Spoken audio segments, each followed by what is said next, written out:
So hello, welcome to the Expat Pod, and welcome to the shorter version, the quick questions, or 10 quick fire questions. I'm joined by Andrew, who I kind of grew up with doing drama.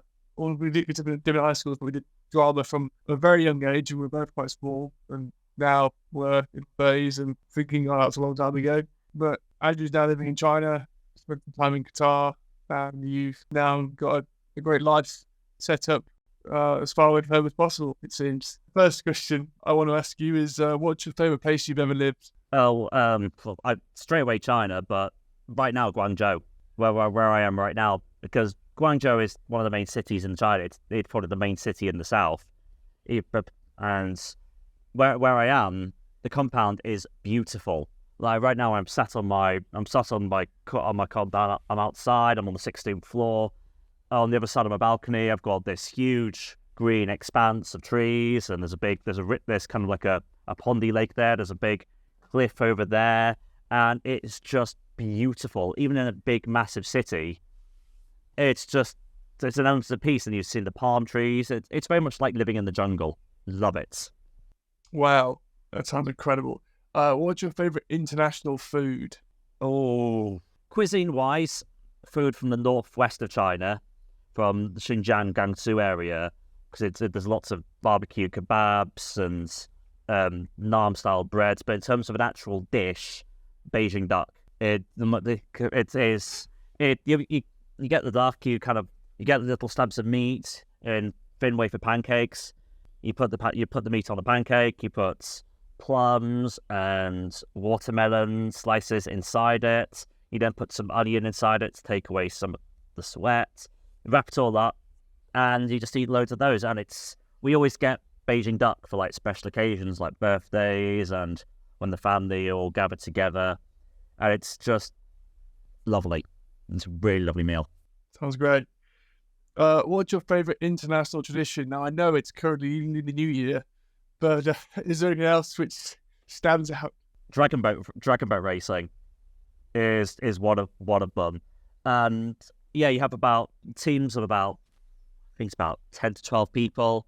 You're inside a boat, you've got an oar, so one of you stood like two abreast, so one person would row this side, one person would row that side, and you'd have someone banging a drum as like stroke, stroke, stroke, stroke, and you'd be racing from one side of the lake to the other. I did it once, and it was exhilarating. And again, as I mentioned previously on the other episode, I'm with people who don't speak a word of English, and I don't speak very much Chinese. So he was going, okay, let's go. We all had something in common. We all knew that we wanted to win. I think sport is such a great binder for that. It's completely traverses language. It's just pure primal effort. Yeah, you have that urge to win. It doesn't matter what it is, you have to win. Well, what's your favourite thing about living abroad? I'd probably say the weather, in all honesty. Like, right now, it's, middle of February in the UK. I'm sure it's cold and wet and miserable. Right now, 22 degrees, sun setting, absolutely gorgeous out here. Yeah, it's about 6 degrees. I did parkrun yesterday and ran through a puddle which is about a foot deep, and then I had wet feet for 4 kilometres. So, I mean, I can talk because last week it was the same here. The change in temperatures this past month have been insane. Like 1 minute it's 4 degrees during the day, the next minute it's 22, and it's down again. It's insane how much the temperature jumps here. But most of the time it's amazing. What's your best homesickness remedy? I don't really know, because I wouldn't say I have a one, but probably just sitting down with my guitar and just playing for about 5-10 minutes, just switching off from everything, playing some tunes. And I suppose in a sense, you've got the tunes you're playing are the tunes you know from home, and so it's kind of a subconscious way of kind of getting through that. But yeah, that's my way of switching off. Quite a cathartic experience, I suppose, to transcend back to being at home or in Cumbria or anywhere, really. Yeah, very, very different. Very different, but that's a unique one. Often it's, I have a Jimmy Dodger, or I have some food, or... No, I mean, I do have my Yorkshire tea bags, but that's just day-to-day stuff. And to be honest, Chinese tea is much better than English tea anyway. So, Well, English tea is just from China, right? well, yes, I suppose so. But you get, I suppose it's the same with Chinese food. You've got the brands in the UK. You have all the various brands, and you have all your Yorkshire teas, your Lancashire tea, which is always going to be better than Yorkshire tea. But yeah, here you get it's much more herbal. It's much more cathartic, and also it's just healthier. And what's the hardest thing about living abroad? I'd say the language barrier, but in reality, it's actually more some of the cultural things that you think, why on earth are you doing that here when actually it's perfectly normal practice. Like I remember when I first came to China, I saw a lot of people spitting onto the roads and just going, "Oh, it's disgusting," but it was just normal life, and thankfully that's something that is disappearing. But it's just those sorts of things. Okay, must be quite shocking to begin with, because it's not something we deal with in the West anyway. It's quite a disrespectful thing to do. And the attitude is just why keep it in when it needs to be out, to put it bluntly. But yeah, when you come out here, you go through that initial phase of, oh, everything's amazing, and then bam, culture shock, and then as time goes on, culture shock turns into culture fatigue, and that's probably for most people that's when homesickness starts to get in.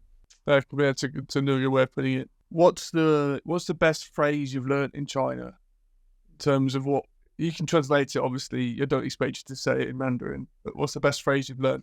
My favourite word is "mama hu hu," which means so. So like, how are you? So, "Ni jin tian sama yang," how are you today?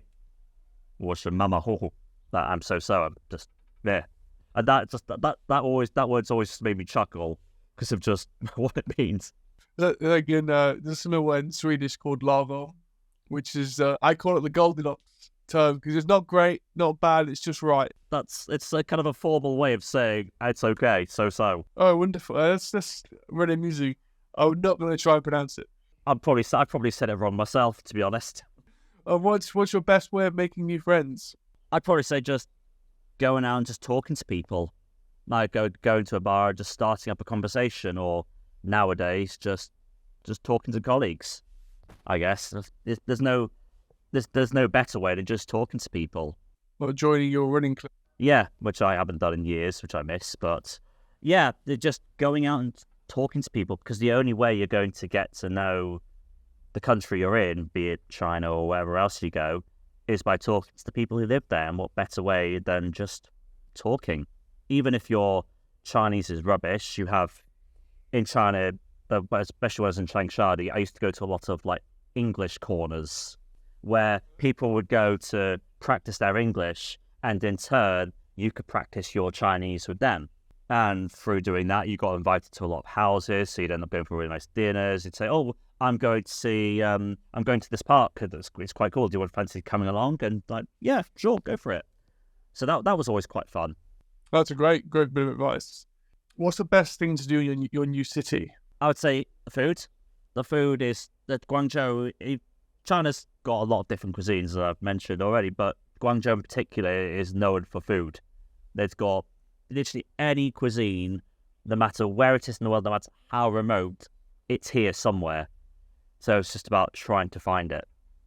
But in terms of landmarks, you've got things like the Canton Tower, you've got the five goat statues and all the temples and things. But yeah, all of that stuff.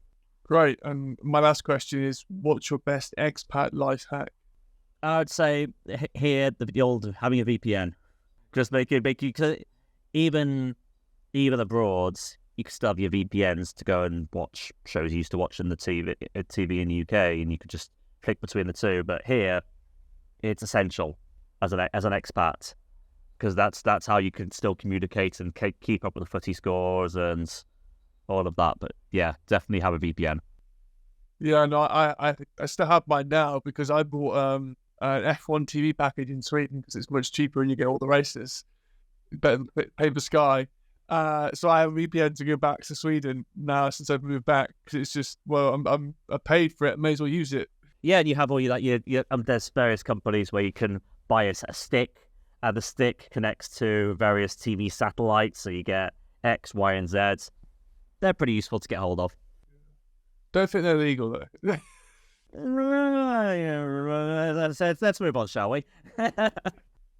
Well, wonderful. That was my last question, and thank you again for spending some time. If you have enjoyed the podcast, you have listened to it, and found out what Andrew said to be insightful and full of knowledge, then please do let us know in the comments. Please do subscribe and follow, and definitely share with your friends who might be interested in listening to expats talk about random stuff, because that's meant to be what life is.